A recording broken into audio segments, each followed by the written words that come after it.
आज 31 जुलाई की सुबह मानसून का चौथा स्पेल तो खत्म हो गया, लेकिन कराची में अब शाम के वक्त मगरिब के बाद से बहुत से इलाकों से अचानक बारिश की इतलात मौसूल हो रही हैं। और वो इलाके जहां पर इस चौथे स्पेल से बादल बाईपास कर गए, यानी मैं बात कर रहा हूं कुरंगी की और बहुत से दीगर इलाकों की, वहां से भी मॉडरेट शिद्दत की बारिश की इतलात मिल रही हैं। आप में से बहुत सारे हमारे सब्सक्राइबर्स की जानिब से वीडियोस भेजी गई हैं जो कि आप स्क्रीन पर भी देख रहे हैं। लेकिन फिर ये बारिश अचानक से क्यों हो रही है, वजह क्या है, क्या ये बारिश अब भी इसी सिस्टम के तहत हो रही है, ये सब कुछ आपको बताऊंगा। और साथ ही एक प्रॉपर सिस्टम यानी कि मानसून का एक और ताकतवर सिस्टम कराची शहर में बारिशें लेकर आ रहा है। ये सिलसिला शहर कायद में कब से शुरू होगा, ये भी आपको इस वीडियो के आखिरी हिस्से में बताया जाएगा। मैं हूं आदिल अजीज खानजादा और आप देख रहे हैं न्यूज़ 24/7 उर्दू की शॉर्ट वीडियो। इस तरह की शॉर्ट अपडेट्स के लिए इस चैनल को भी सब्सक्राइब करके बेल आइकन प्रेस कर लें। सबसे पहले तो आपको बता दूं कि कराची के नॉर्थ कराची के इलाके, न्यू कराची के इलाके, जबकि दीगर शहर के बहुत से इलाकों से हमारे पास बारिश की इतलात कायदाबाद से भी मौसूल हुई हैं। आप जिन इलाकों से वीडियो देख रहे हैं, बताइए कि आज बुध की शाम मगरिब से इशा के टाइम पर या इस टाइम पर जब आप ये वीडियो देख रहे हैं कि आपके इलाकों में दोबारा से क्या बारिश हो रही है और शिद्दत क्या है। कमेंट्स के अंदर ज़्यादा से ज़्यादा बताइएगा।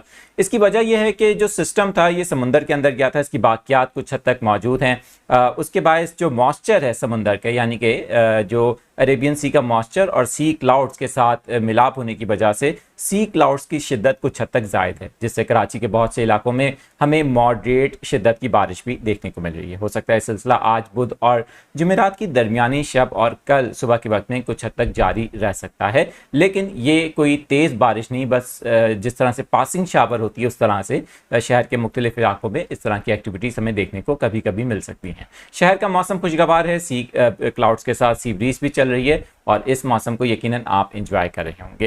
लेकिन ये मौसम कितने दिन का मेहमान है, यानी कि बात कर रहा हूँ कि समंदर की ये जो हवाएं हैं ये दोबारा से कब से बंद होंगी और नया मानसून का सिस्टम कब से एंट्री देगा। जी हाँ, 4 अगस्त से तवक्को है कि एक और शदीद सिस्टम जो कि खलीज बंगाल में बन रहा है वो हमारे एरियाज़ की जानिब आएगा, यानी कि पाकिस्तान के जनूबी इलाकों की तरफ। और इस बार इम्कान ये है कि ये सिस्टम राजस्थान से सिंध में एंट्री देगा, जिसके बायस सिंध के बहुत से इलाकों के अंदर 4 अगस्त की दरमियानी शब है उससे ही बारिशों का सिलसिला शुरू हो सकता है, जबकि 5, 6 और 7 अगस्त तक सिंध के बहुत से इलाके बाशमूल कराची इस सिस्टम की लपेट में आएंगे। इस दौरान कराची समेत सिंध के बहुत से इलाकों में तेज़ बारिशों का इम्कान जाहिर किया जा रहा है। इस सिस्टम की मूवमेंट और इसके ट्रैक को, इसकी शिद्दत को मुसलसल हम मॉनिटर कर रहे हैं। हमारे मेन जो डेडिकेटेड चैनल है मौसम का ताज़ा वेदर अपडेट, उस पर भी इसकी अपडेट्स दी जाएंगी। तो नई अपडेट्स के लिए आप ताज़ा वेदर अपडेट भी देख सकते हैं, जबकि शॉर्ट अपडेट्स इस चैनल पर भी दी जाएंगी।